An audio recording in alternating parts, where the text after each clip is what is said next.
Boom shakalaka. What's going on, everybody? Randall here from Crypto Love, and I am joined today by Popo Chen of Dexon and also Cobinhood. What's going on, Popo?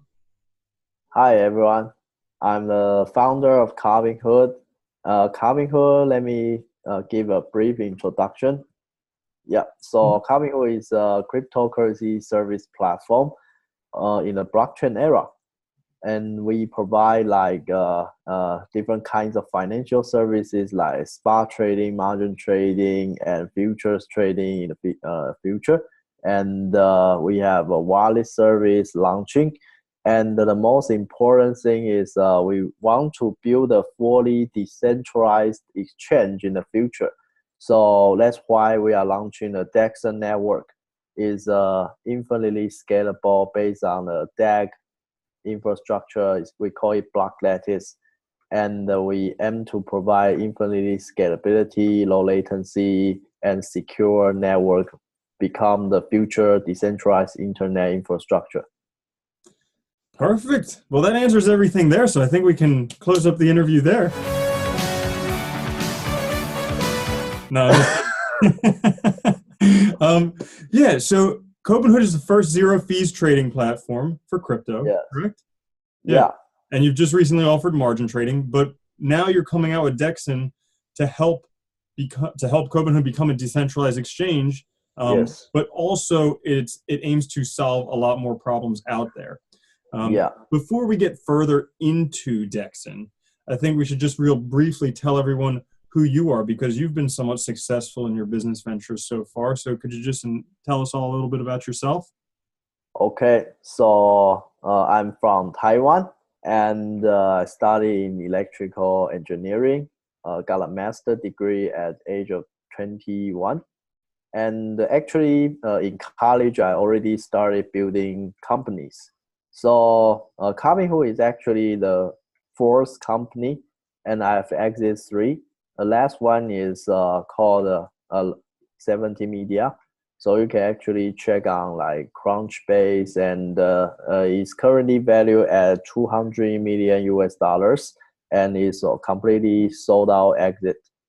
Yeah, so I'm actually serial entrepreneur in starting in college, and also very enthusiastic in the decentralized technology, and to build a so in the blockchain space, I would like to endeavor myself into this space to create a fully decentralized world in the future.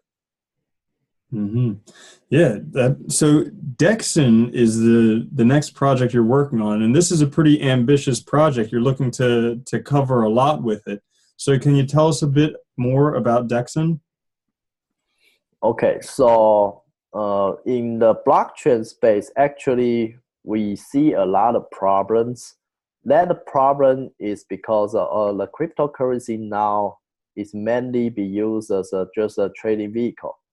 So you can see like Bitcoin, actually everyone cannot make it a payment tool because of the scalability issue. And for Ethereum, the latency issue is very high. So it's still not very practical for real mass adoption usage. And the Dexon network aims to solve the fundamental bottlenecks that hinders the mass adoption of the DLT, decentralized ledger tech. Yeah, so we need to first solve the fundamental problems before we can create like the payment services, the apps that can host to accommodate like billions of users to be using on the network. And then we can talk about the real value of these tokens or currencies. Or otherwise, it will just become a tool for like pump and dump, and then the centralized exchanges charging you high fees, and some maybe scammy projects. We want to completely avoid that. Mm-hmm. Perfect. Yeah. So one of the ways that you're solving those blockchain issues is by not having a blockchain per se, but having a block lattice. And another block lattice that's pretty popular right now is Nano, formerly RayBlocks. So can you talk a little bit Yeah. about how Dexon compares with Nano? Yeah, sure. So Nano uses the term block lattice also, but actually it's more like a transactional lattice because it's every transaction they call it like a block. But in Dexon, a block actually is a real block. It's like in Ethereum, it has a block size, maybe 1,000 transactions inside a block. So it's a real, we call it a real block because one block must have like many transactions if the block original definition is like that. And another thing that like Nano, what they are doing is more like a state channel. So a state channel is like transactional. Two parties must like A wants to send a token to B, and A must send the transaction to B, and B must commit the transaction before he can continue to grow his own blockchain or like transactional states. So it actually causes some like very tedious for users. If I want to receive a token, then I need to be online. Like my friend sent me one Nano, then I need to be online and commit the transaction to receive one Nano. Then it will be very tedious for real world application users. So on the Dexon network, instead, we use a block lattice that's operated by our state-of-the-art proof of participation mining mechanism. So it's a Byzantine fault tolerant, and it actually don't need any party, transactional party, to be both online because it's not based on state channel. It's based on like replicated state machine and maintained by multiple nodes. Like we can scale to thousands or millions of nodes. Yeah. Mm-hmm. So the design is very different. Okay. So you mentioned there are two things, the Byzantine fault tolerance and the proof of participation. Now, proof of participation is somewhat similar to proof of stake, but there are some differences you do there, including generating true randomness with the randomized proof of participation. So can you tell us a little bit about that and how that differs from other proof of stake algorithms? Yeah, sure. So actually we see a lot of project uses like DPoS, a dedicated proof of stake. The major issue with DPoS is one is centralization issue is not solved. Because if the token itself may be centralized within some, like the top three parties may control over 50% of all the stakes, then if they collude, they can actually execute a double spend attack. So the system is more vulnerable in these kind of settings.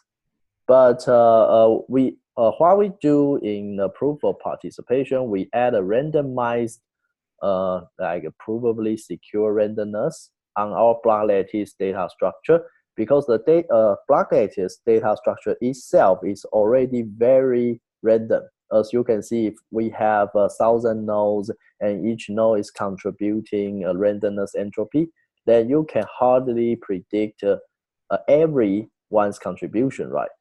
And we also have advanced cryptography mechanism to achieve the provably secure randomness.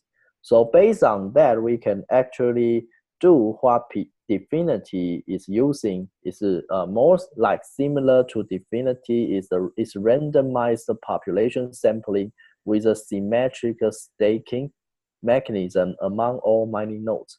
So you can actually scale to like millions of nodes, and each node can produce their blocks in parallel, while the transaction overhead stays at a growth very slowly, because the randomized sampling makes the communication overhead is bounded by log n. It's now n squared.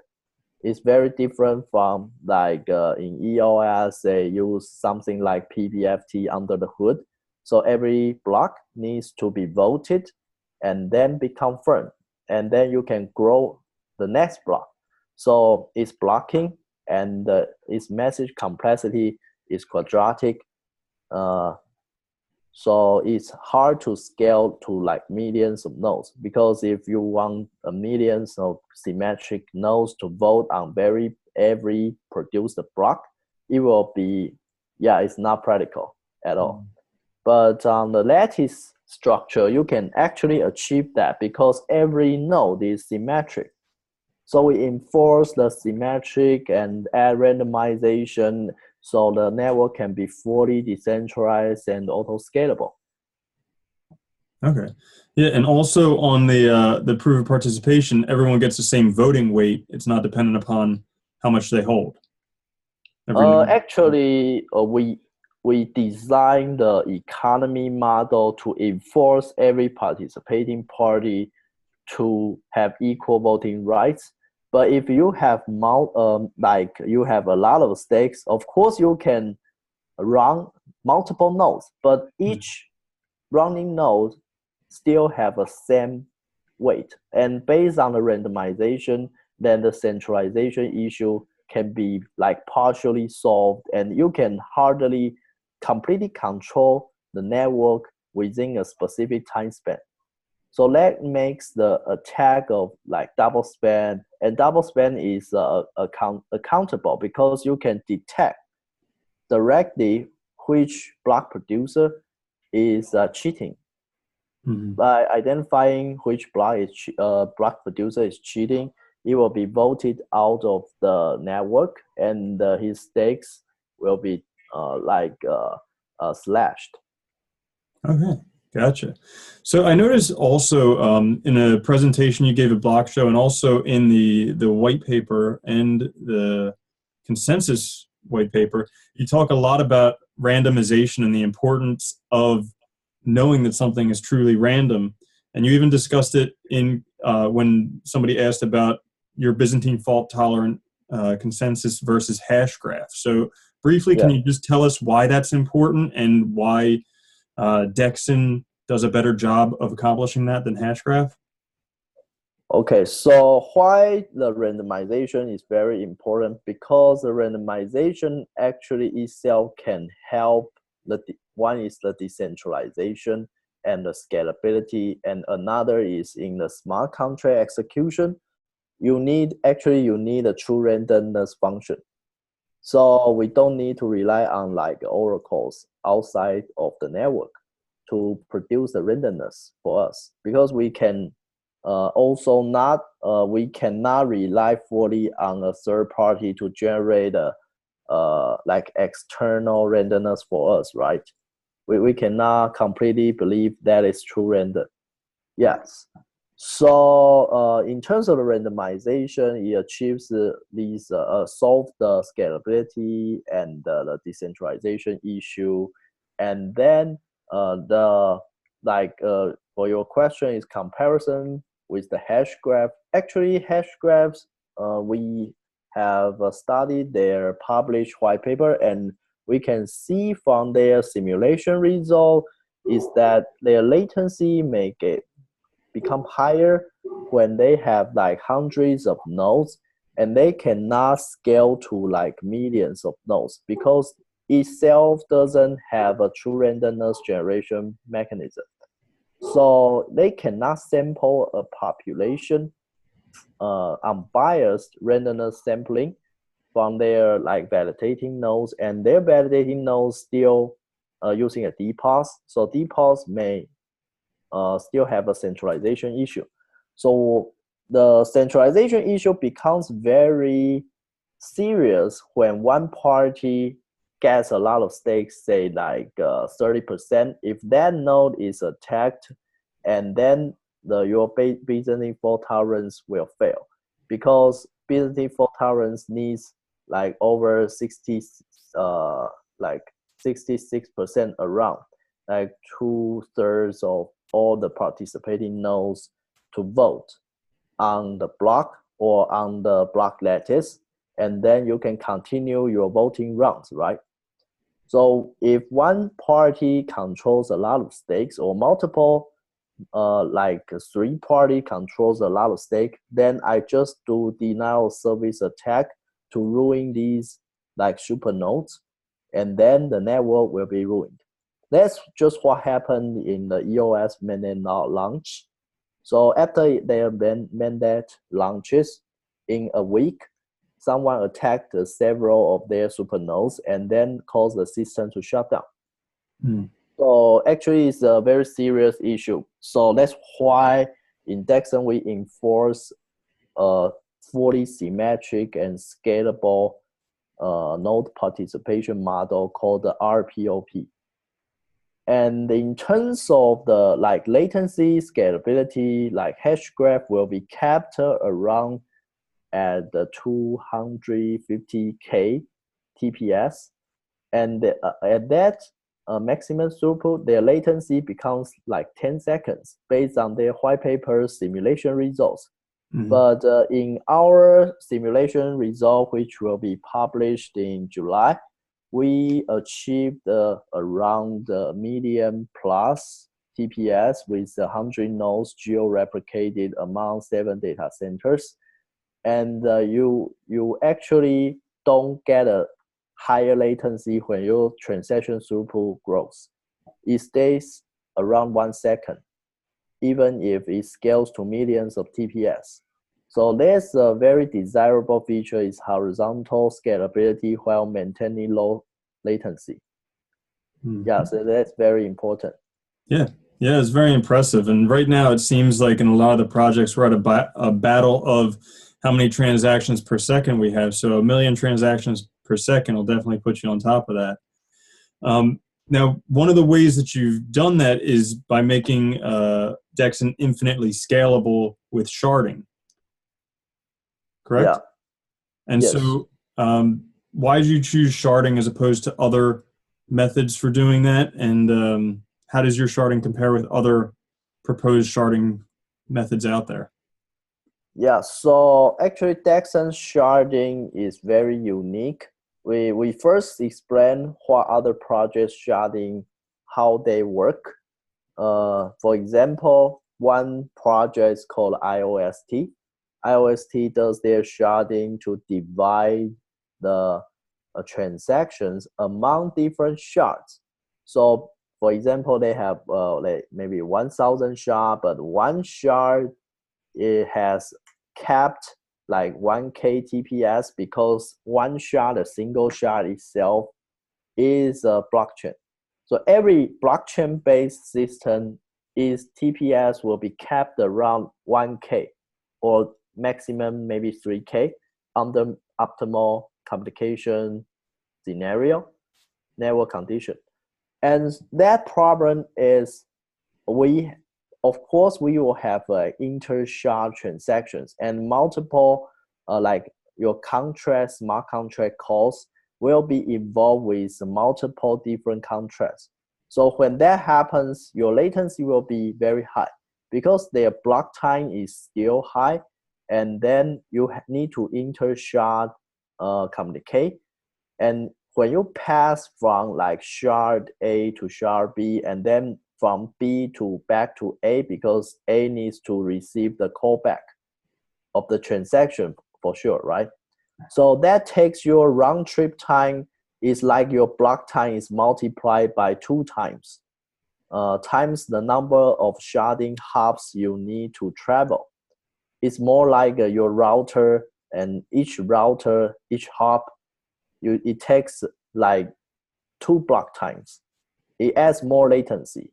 And within each shard is scalability and latency is still no match with the block lattice data structure.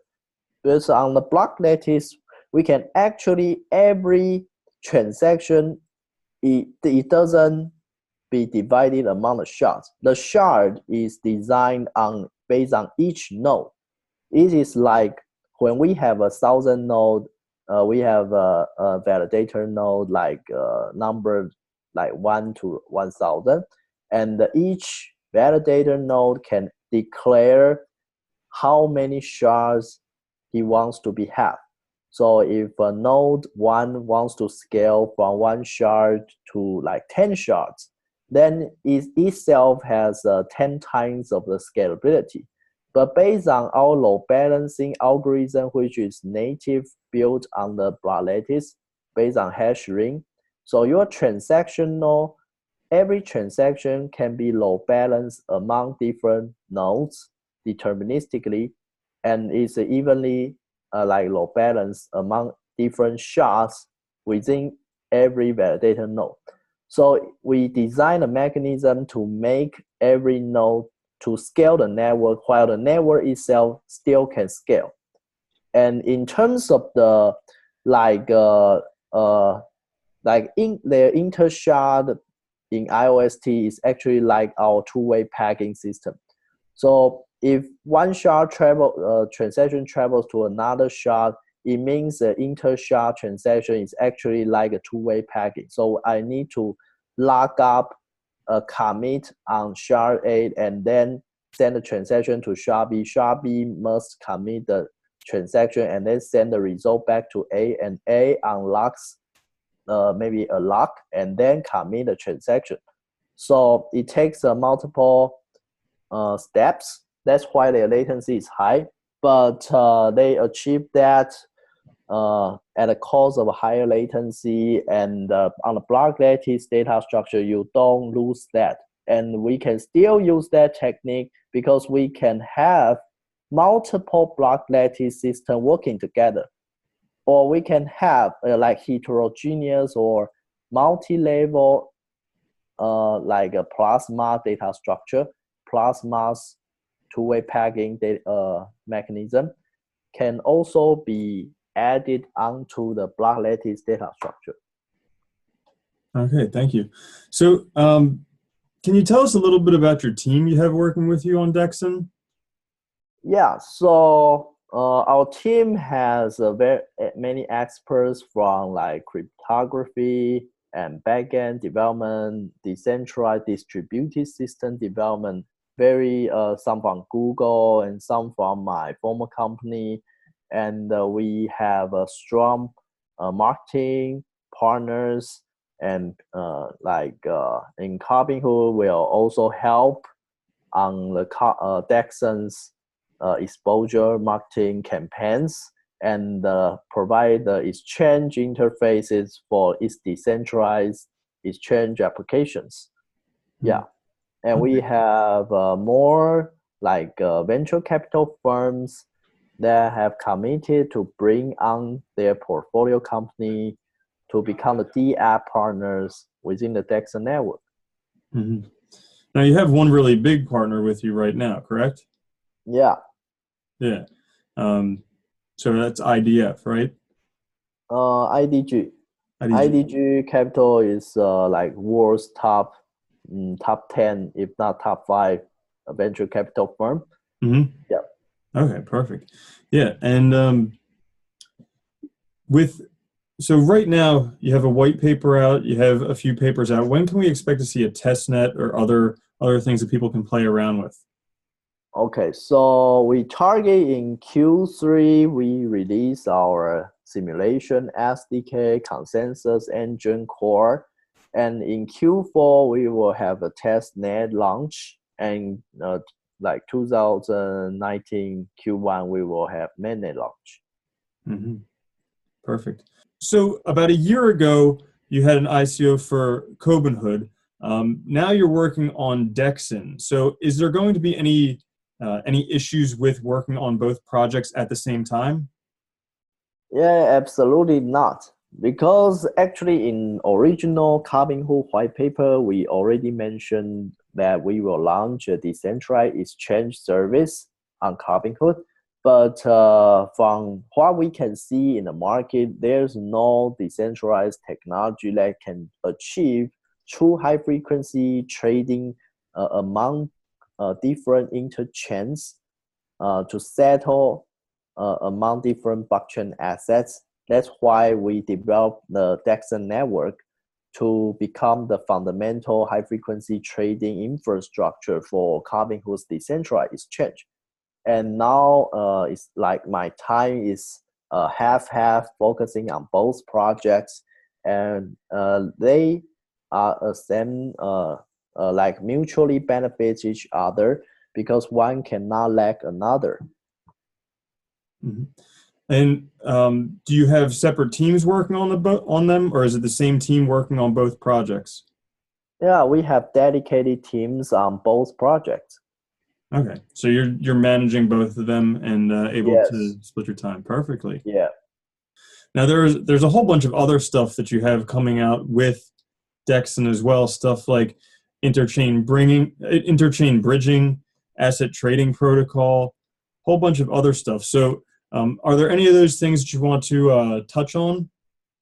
Okay, so we would like to introduce a new trading model that is more advanced than the 0x trading model, because in traditional trading markets, we can see like if I, for example, on Nasdaq or NYSE, I place an order on Google stock, then my fund will be locked up. I cannot also place an order on Apple stock, right?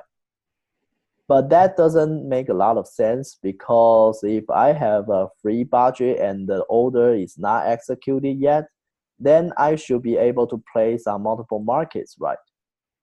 It doesn't make sense if I just place an order and it's not executed, then my funds are locked up. Because these, the problem is, why does these exchanges work like that is their matching model is not based on decentralized structure. So their order books are separated. So each market has a separate order book. So that makes the liquidity cannot be shared. And also every centralized exchange, they have a separate liquidity.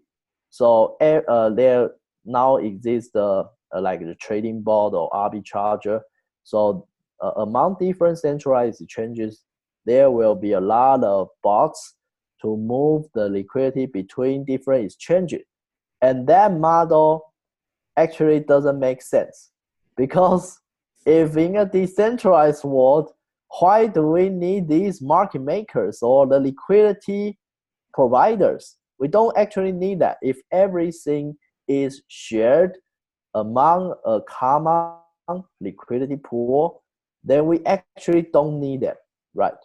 So in Dexon network, we designed our interchain bridging system to let you bridge your like Bitcoin, Ethereum, or any blockchain assets. Once it is, you can implement an adapter interface, so you can collateralize low frequency asset like Bitcoin. Its trading frequency is very low, because if you want to trade Bitcoin, you need to wait confirmation for hours. So it doesn't really fit in a like high frequency trading scenario. But once you collateralize your Bitcoin onto Dexon network, you got a high frequency trading capable Bitcoin. So, and you can actually host multiple party like banks, like Bitcoin banks, Ethereum banks. If any customer or trader, they believe this bank won't steal their fund, they can just deposit and collateralize and prove that the liquidity and the assets is one-on-one backed. So we won't have like fake trading volume or fake coin, or yeah, you need to audit that every coin has one-on-one back between different networks. So, and then after you bridge all the assets onto the Dexon network, we create a new trading protocol. It's called Dexon Asset Trading Protocol.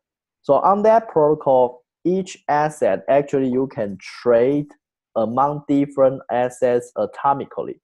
So because our asset issuance model is not based on like a smart contract, so for example, if you use ERC20 token contract, then every contract stores each kind of different token and each kind of account, each account's balance within the contract. Then your trading will be very tedious, because all the transaction order matching, it needs to settle on these different contracts, and each contract has you can for sure you can see that it has a limit on the capacity it can handle, right? Because each we see each contract like a state machine, a separate state machine, and then if one contract, one ERC20 contract only can do 1,000 order matching per second or 1,000 transfer of token per second, then your trading capacity is limited. But on Dexon, because we designed a new multi-asset account system, so after you receive the token from another native token, isn't like ICO token or a digital asset issuance from a special contract, and then it's stored in your own account. It's not stored on an asset issuance account. Then you can do the atomic trades. And because of this design, every trade is atomic and every limit order can be order matched by anyone. So we have a new model for the 0x relayer to make the network liquidity shareable. And actually you can think of that everyone can become an exchange. So that will avoid the issue of all the centralized exchanges that they have now, is they charge a high listing fee for every like new token, and if they have a large trading volume, they charge even higher. That doesn't make sense. As Vitalik just said, all the centralized exchanges should go to hell. Yeah. So actually we think the Dexon network model can fundamentally solve the issue, because of everyone can operate an exchange and everyone can just place an order, and on the same network every liquidity is shared.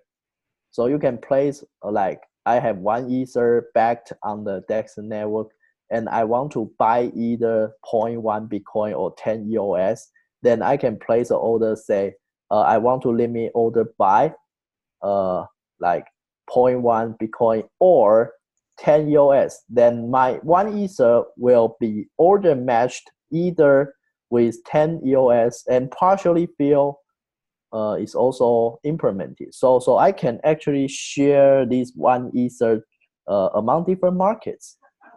Yeah, so that is a very novel mechanism to do the order matching. Yeah, and it's a really cool concept, definitely. Yeah. So anything else that you wanted to talk about in this interview? Yeah, so I think we have covered. There's so much to cover. You've got a whole bunch of stuff you're working on with Dexon. So if I think if we talked about all of it, it would be a 2-hour interview, and people would watch it. Yeah, let's touch on the important stuff.